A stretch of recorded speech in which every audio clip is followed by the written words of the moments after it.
He referred to himself in emails on a BDSM website as master. And that's what we knew him as, the slave master.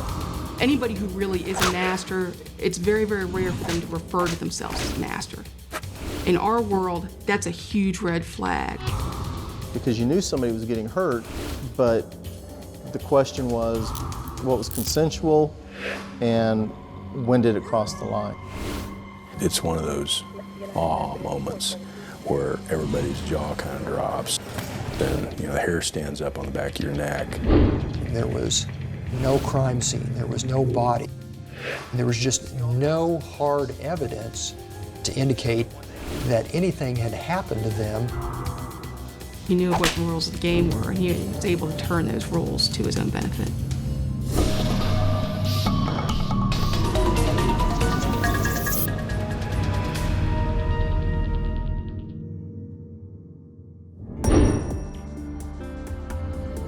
It's the winter of 1985 in Overland Park, Kansas, a quiet bedroom community nestled just south of Kansas City. Little do residents know, their peaceful enclave is about to become ground zero in a series of investigations that will span years, unearthing some of the most diabolical and sordid crimes area law enforcement has ever seen.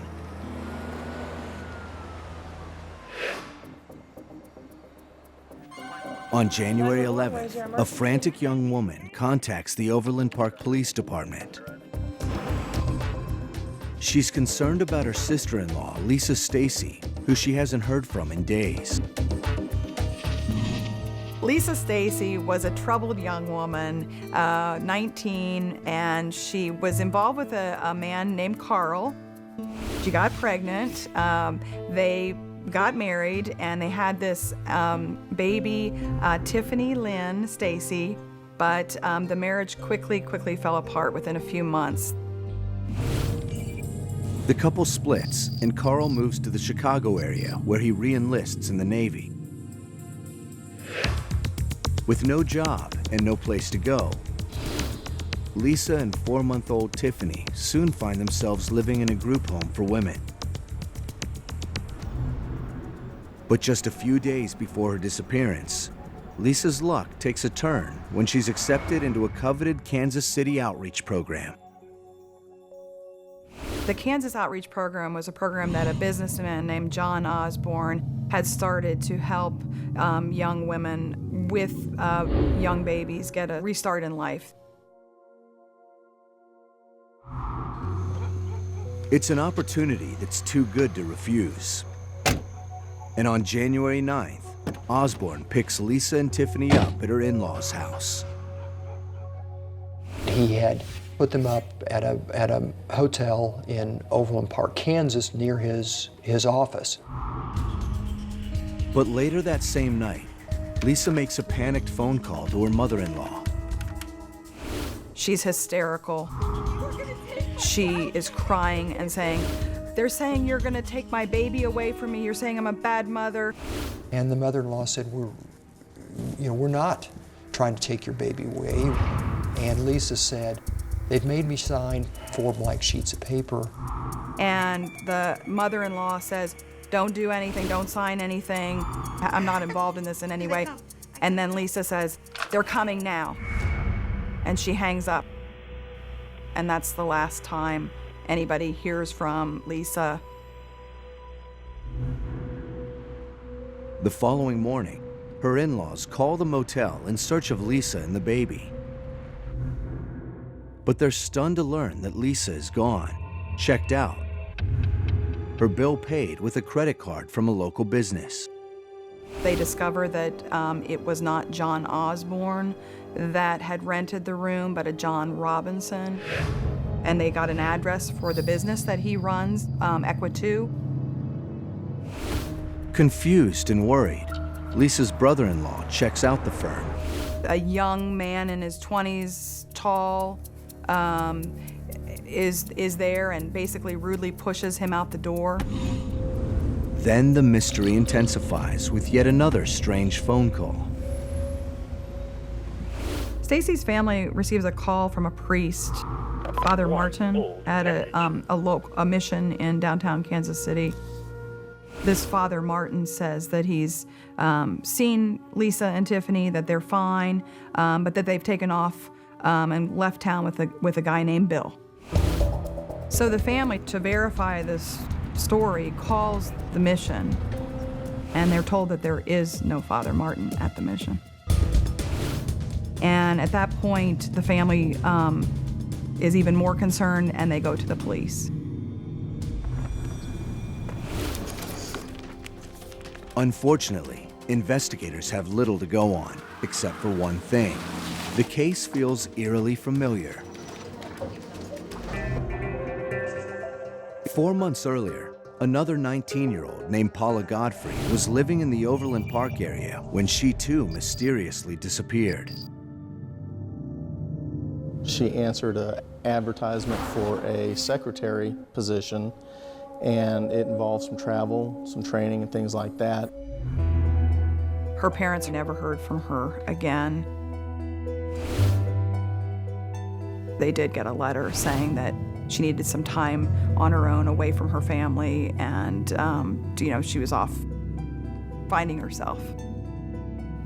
They didn't believe it was really from her. Paula's mother convinced her husband to go and report it to the police.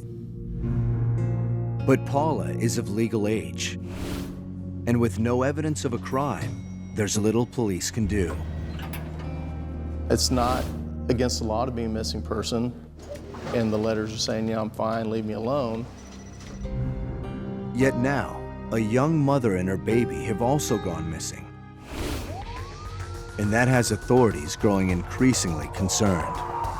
I had a couple of small kids, and I understood what it would be like to lose a small child. And I think that made it even more personal to me. The search for Lisa and her baby goes by the book. Police start with the immediate family and work their way outward. They question Lisa's estranged husband, Carl, with whom she had a turbulent relationship. He had a solid alibi with he was back in Chicago, and he wasn't even in the picture at the time. Investigators also interviewed John Robinson, the man in charge of the outreach program Lisa hoped would be her salvation. And he told me, yeah, she was referred to me with a young baby. I'd said I would put her up in my Kansas City outreach program. Lisa came to his office with a young man by the name of Bill, who she said was her new boyfriend, and that, they were going to go off together and they were going to start a new life. Bill. Investigators have heard the name before. The mysterious Father Martin had also spoken of a Bill, claiming that he and Lisa had run off together. Now police wonder what they have. A case of impetuous young love, or perhaps something more lethal. It was just part of the confusion that was this case as to how does this all tie together. I never believed that we had reached the end of the story. For the past several days, Overland Park police have been investigating the sudden disappearance of a 19-year-old single mother, Lisa Stacy, and her infant daughter, Tiffany. According to reports, she'd recently joined a Kansas City outreach program for young mothers, but hit a roadblock when she met a new boyfriend, a man police know only as Bill. Is this something you're sure about? And from there, the trail goes cold. There was no evidence of a crime. There was no crime scene. There was no body. There was, there was just no hard evidence to prove that anything had happened to them. Then, suddenly, a new twist in the case. These letters began to surface. Lisa's mother-in-law got one, the battered women's shelter got one.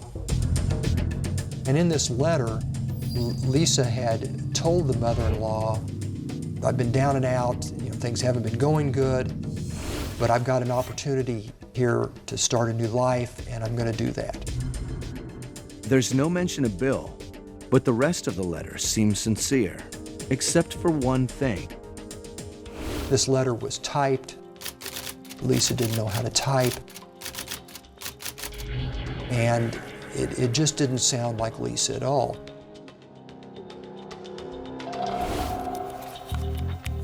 But with little else to go on, the case of Lisa and Tiffany Stacy slowly goes cold.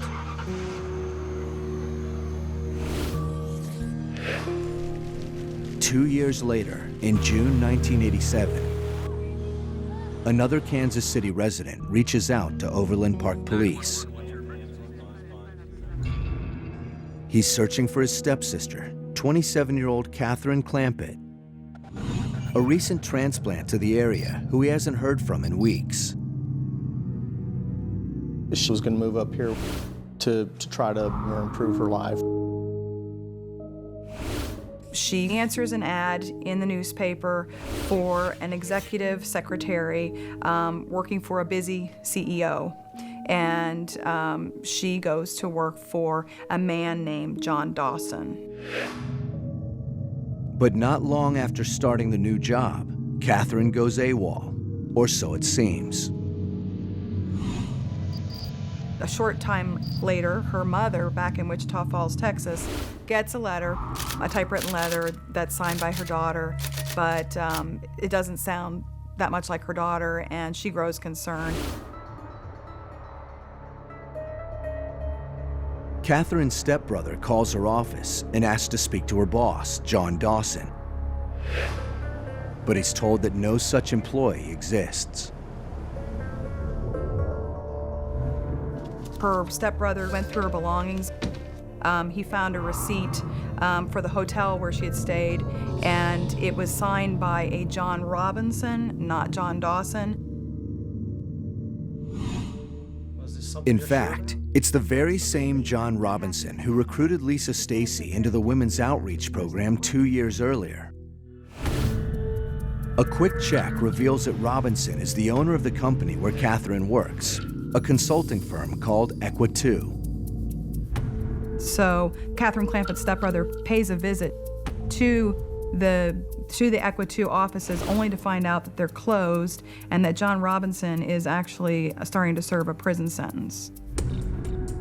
As it turns out, Robinson had been arrested just weeks earlier on charges of fraud and theft. That he was just a small-time con man. There was no indication that he had been involved in anything really much more than that. Investigators waste no time questioning anyone who may have information on Catherine, but leads are few and far between. When the detectives started talking to potential witnesses, there was always, yeah, I saw her a couple of weeks ago, or, I know that she didn't go to work for Robinson after all. Witnesses' memories are spotty and contradictory, but there's an even bigger problem. The connection wasn't made immediately between Paul Godfrey, Lisa Stacy, and Catherine Clampett. The cases were being distributed to different detectives. Now you can type in the names and a query can be popped up and searched in 15 seconds. Back then, everything was done by hand. And police have little reason to cross-reference old files when there's no concrete evidence that a crime has been committed in the first place. There were 3 disappearances connected to Robinson, but all 3 involved troubled women who were going off elsewhere, who had sent letters home and wanted to be left alone. More than 10 years pass, and one by one, the cases go cold. Then, in March of 2000, a Michigan woman named Carolyn Troughton grows concerned about the welfare of her 27-year-old daughter, Suzette. Suzette Troughton had told her family that she was moving to Kansas because she was going to go to work for a wealthy businessman that did a lot of international traveling. and she was going to take care of this businessman's ailing father while they traveled. But within just a month of her arrival, Suzette appears to have vanished without a trace. Taking matters into her own hands, Carolyn Troughton calls her daughter's employer demanding to know Suzette's whereabouts. He tells her that Suzette has decided to take off with a man named Jim Turner, and they were going to be sailing around the world, and she was not going to be working for him after all. Carolyn knew that her daughter would call her and let her fill her in on what was going on. She knew something terrible had happened to her. Police are worried too. They've heard this story before, several times. And when Carolyn Troughton reveals the employer's name, it is one they know all too well: John Robinson. Ironically, the sergeant and the watch commander that reviewed the missing persons report that night both had dealings or were aware of John Robinson from the 1980s. This time, local police are determined not to let him slip through their fingers. And it isn't long before agents from the FBI's Kansas City field office join the investigation. We spent a lot of our time scratching our heads and just trying to figure out what it is that he was up to. At the time, he supposedly was running a business. It was basically a magazine for mobile home trailer parks. Robinson's also married with 4 children and has worked hard to gain respect within the local community. But police files tell a different story. We knew he was a con man. We knew he was a thief. John had a number of convictions over the years, mainly for small-time con artist types of activities, embezzlements, those sort of things. Still, investigators find themselves facing a number of troubling questions. First and foremost, what would a 2-bit con man be doing mixed up in the cases of 4 missing women? And how do you go about mounting an investigation with no evidence of an actual crime being committed? That we really needed to find all these individuals, make sure, number one, that they were alive, and find out what kind of contact he was having with them. What was he trying to do? Authorities are particularly concerned about Tiffany Stacy, who disappeared at just 4 months old. I mean, we were all getting together on this, trying to get a handle on it, and we didn't know what was going to be at the end of this road. We had no idea. The pattern is a familiar one, but police hold off on confronting Robinson. They don't want to tip their hand just yet. Instead, they begin interviewing Suzette's family and friends, looking for anything that might bolster their case. What they discover next turns the entire investigation on its head. Well, Suzette Troughton was kind of a free spirit. She was in the BDSM lifestyle. She was always on the internet with people in that lifestyle, and she was ready to be on her own. BDSM stands for bondage and discipline, dominance and submission, sadism, masochism.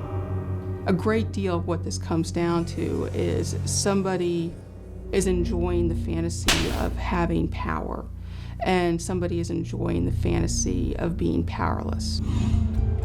Though legal, BDSM is a practice often conducted in secret. None of us really knew anything about it. So while we're trying to work the case, we're trying to learn about this lifestyle. Pain is part of this lifestyle. So slapping or spanking someone, that's natural. According to her friends, Suzette was a sexual submissive, or slave, who often surfed the internet looking for a master.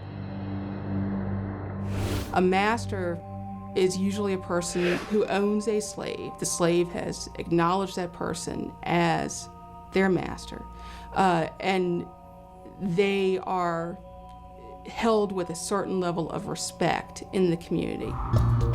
Investigators learned that Suzette had recently found a new master, but this time, she was in way over her head. Anybody who really is a master, it's very, very rare for them to refer to themselves as a master. In our world, that's a huge red flag. The 500-person staff at the Quantico FBI laboratory performs 1 million or more examinations each year.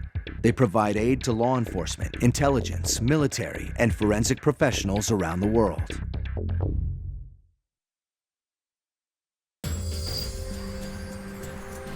In the spring of 2000, federal agents and Kansas City area police are investigating the disappearance of Suzette Troughton when they stumble into something they weren't expecting. According to Suzette's friends, she was a member of the bondage and discipline, dominance and submission, sadism and masochism community, or BDSM. More people have joined the community since the 90s, since the stigma has started to fall away. Police also learned that prior to her disappearance, Suzette corresponded with a BDSM master online and relocated to Kansas City to work as a nurse's aide for his elderly father. She would come to this area at the behest of this guy named John Robinson. But while Robinson has a checkered background to say the least, on the surface, there's nothing to suggest the suburban father of four would have been involved in something like BDSM, let alone anything dangerous. For a missing person. Name of the social worker. Our impression of John Robinson was that he was a small-time con artist who had been involved in a number of con schemes over the years, but nothing really more than that. Still, with connections to a string of mysterious disappearances, there's no denying Robinson is more than he appears to be. Mr. Robinson had his hand in a lot of different areas. He was in various businesses. He made contact with hospitals about unwed mothers. He'd also made contact with charities about unwed mothers, helping them out. So it's very bizarre. We knew that he was involved with at least 3 women that had been reported as missing to us in the 1980s. So we had a pretty good history on him. We had a pretty good feeling that the guy was up to no good. Paula Godfrey, Lisa and Tiffany Stacy, Catherine Clampett, and now Suzette Troughton. The question is, could any of these missing women still be alive? Could they be serving as sex slaves, or something police haven't even considered? This was the type of case that, you went home at night and that's all you thought about is, what am I missing? What could I have done? What should I be doing? You're thinking of that as you drive to work, or as you're going through the file, you're going, there's gotta be something here I'm missing. Determined to prove once and for all that this small-time crook is up to something more sinister, local police and FBI begin to dig deeper. We called in all the retired detectives that had, worked his cases, the FBI agents, the Missouri probation officer. We were looking into his criminal background, trying to find any clues that we could use against him. I believe the baby was probably still alive someplace. Tiffany Stacy, missing since 1985, would be 15 years old by now. We actually thought that he may have been involved in some sort of a baby selling ring. And there was also activity of prostitution involved in his background as well. We had a couple of informants. One was a guy who was in the topless bars. He was bird dogging women for John Robinson. I had another informant who actually posed for some pictures and did some stuff with John. John tried to recruit her, telling her that she could make $2,000 to $3,000 in a weekend if she would fly around the country doing these jobs for him. We thought perhaps that he might have been taking the women and selling them into prostitution, maybe across state lines, maybe even international lines. It was hard to figure out exactly what he was doing. You know, it seemed like he was a con man on one hand, but on the other hand, he seemed to be involved in these other things which were darker. With a mounting list of circumstantial evidence, but still no proof of an actual crime, investigators set up surveillance so they can track every move their suspect makes. We didn't want to tip our hand at any time to let Robinson know. We contacted him, the gig was up, and he would start, denying everything and possibly sending us on goose chases. Within a matter of weeks, investigators learned that Robinson is in fact living a dual life. Well, at home, he's a family man. He's got 4 children, married, and very suburban, middle-class lifestyle.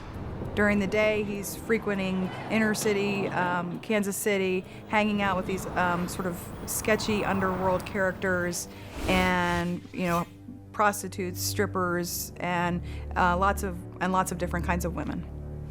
We followed him to homes in the Johnson County area, and we followed him to motels where he had women meet him there.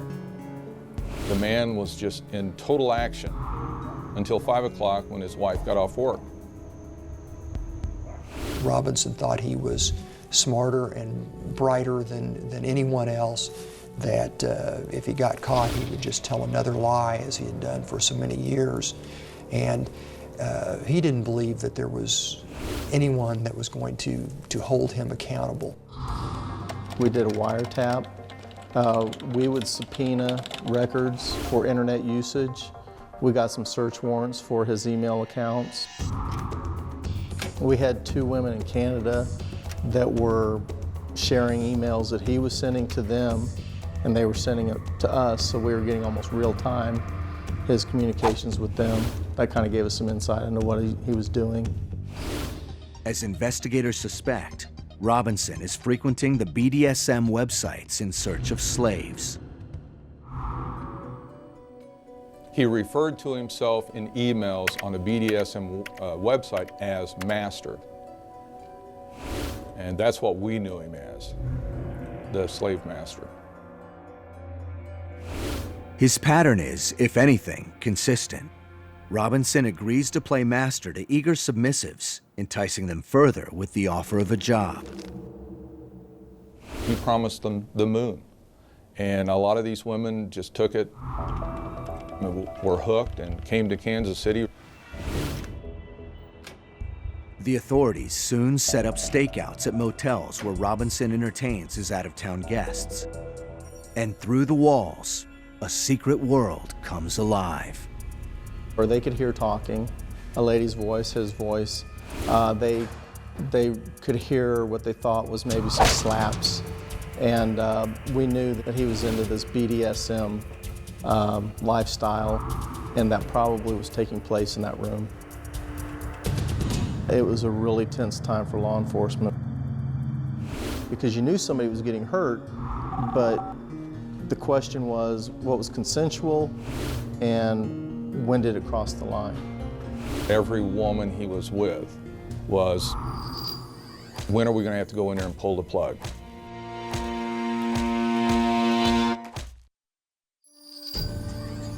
On May 19th, 2000, 2 months after Suzette Troughton goes missing, police get an unexpected break in the case.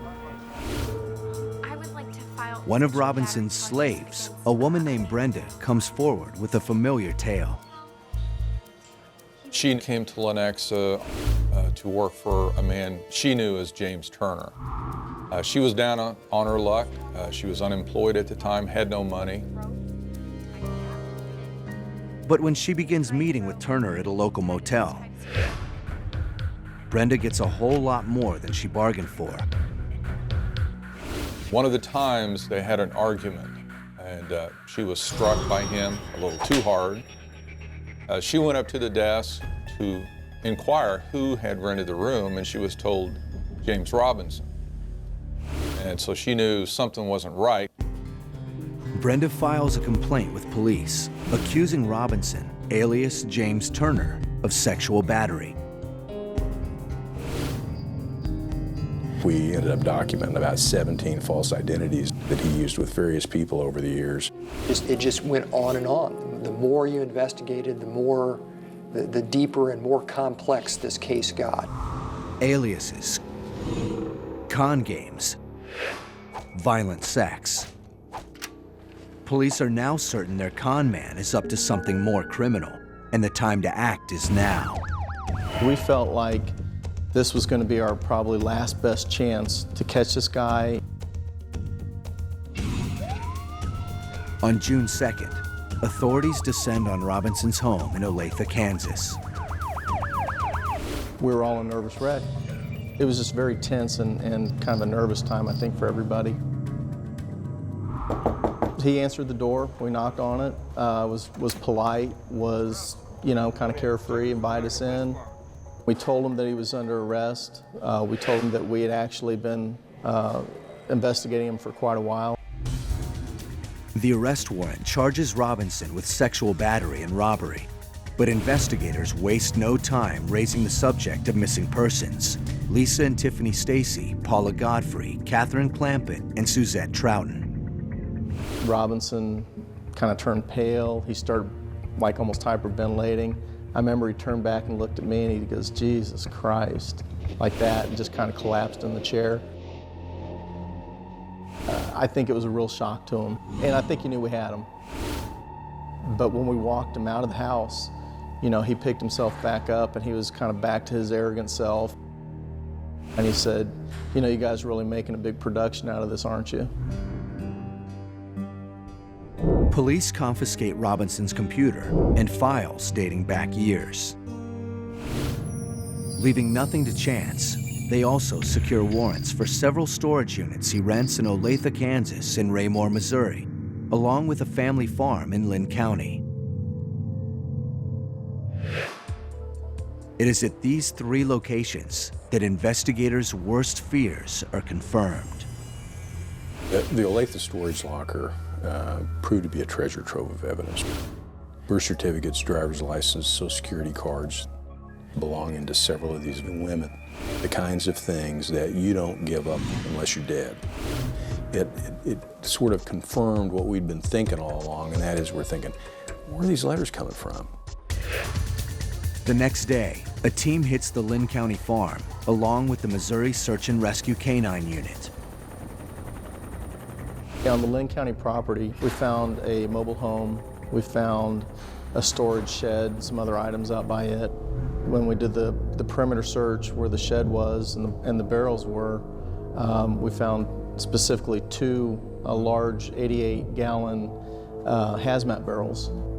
We were actually going to move the barrels out in order for the dog could get a good scent there. And when I rolled the barrel out and brought it upright, then we saw blood coming out. We ended up finding Suzette's body. She was decomposing pretty well by then. You're kind of sad because obviously she's gone, but you're elated because you finally have got something on this guy. Investigators open the second barrel and are stunned by what they find: a second body. But the corpse does not bear any resemblance to the other missing women they've been searching for. The second barrel that we opened took us into a whole new realm of, who's this and what have we gotten into now? Now, instead of 1 murder investigation, we had 2, and we were starting all over with this one. Meanwhile, across the state line at one of Robinson's other storage units, investigators have their own mystery to contend with. 3 more barrels. 3 more bodies in varying states of decomposition.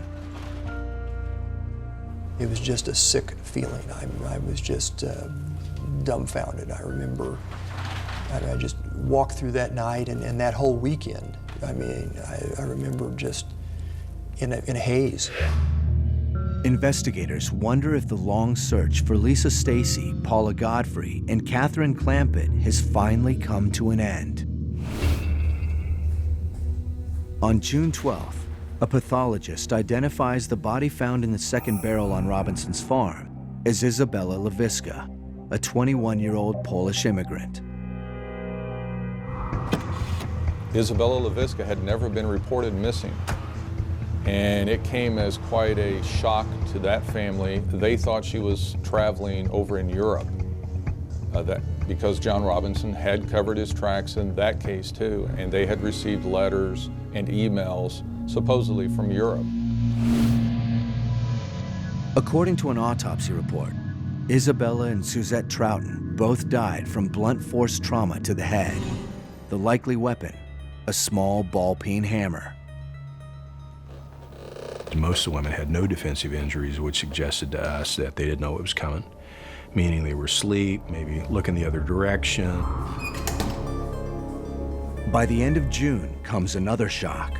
Autopsies completed on the remaining 3 bodies reveal they are not, in fact, Lisa Stacy, Paula Godfrey, or Catherine Clampett. On the contrary, these remains belong to 3 entirely new victims: Beverly Bonner, Sheila Faith, and her disabled 15-year-old daughter, Debbie, all killed by blunt force trauma. When you think of the enormity and all the people that he killed, it kind of boggles the mind. Even stranger, police find no missing person reports filed for any of the 3 new victims. An investigation soon reveals that Robinson seduced Beverly Bonner, a prison librarian, while he was incarcerated during the 1990s. The affair continued even after his release. He pretty quickly discovers that she's getting $1,000 a month alimony checks from her ex-husband, and so he kills her and then starts pocketing her alimony checks. Like Isabella Lewiska's family, the Bonners are shocked by the news. They knew that something wasn't quite right, but she also was writing letters and cashing alimony checks. So they never quite could figure out if she was missing or not. Sheila and Debbie Faith meet a similar fate after Sheila encounters Robinson in an online chat room. I don't think that John Robinson had any interest in Sheila romantically.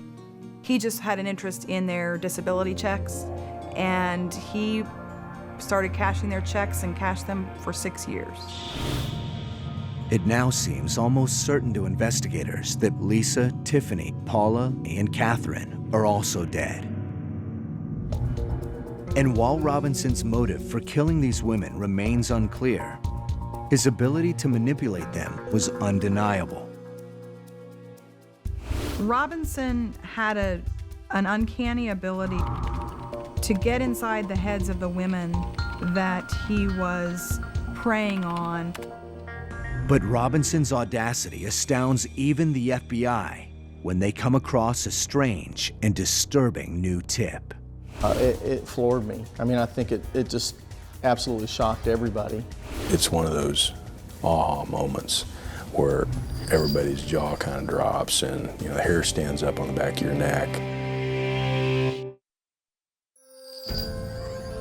In the spring of 2000, authorities charge Kansas City businessman John Robinson with murder when they find the bodies of 5 women stuffed inside barrels on or near his property. But investigators' next discovery shocks even the most hardened special agents of the Bureau. Chasing down a tip, authorities soon learn that Robinson helped his brother adopt a baby for $5,000 back in 1985. One of the really shocking moments was when Mrs. Robinson handed me a photograph. I looked at my partner and we were kind of stunned. We knew that, well, that's definitely Tiffany. The photograph was given to them by Robinson the day he delivered the baby to her new home. just as Lisa and Tiffany Stacy were reported missing. We believe that John Robinson met and ended up taking Lisa Stacy specifically for Lisa's baby Tiffany. And I imagine that he killed her. I mean, you look at Social Security, you look at credit cards, bank accounts, she's never been heard or seen from. The Bureau soon makes a preliminary ID using Tiffany Stacy's footprint from the day she was born. It's a perfect match. How possibly can you be that cruel, not only to kill the mother, adopt the kid out to your own brother, and actually charged him several $1,000s for it? They thought everything was on the up and up. They had the papers, they had the adoption forms that looked like they'd been signed by judges and attorneys. They had no clue.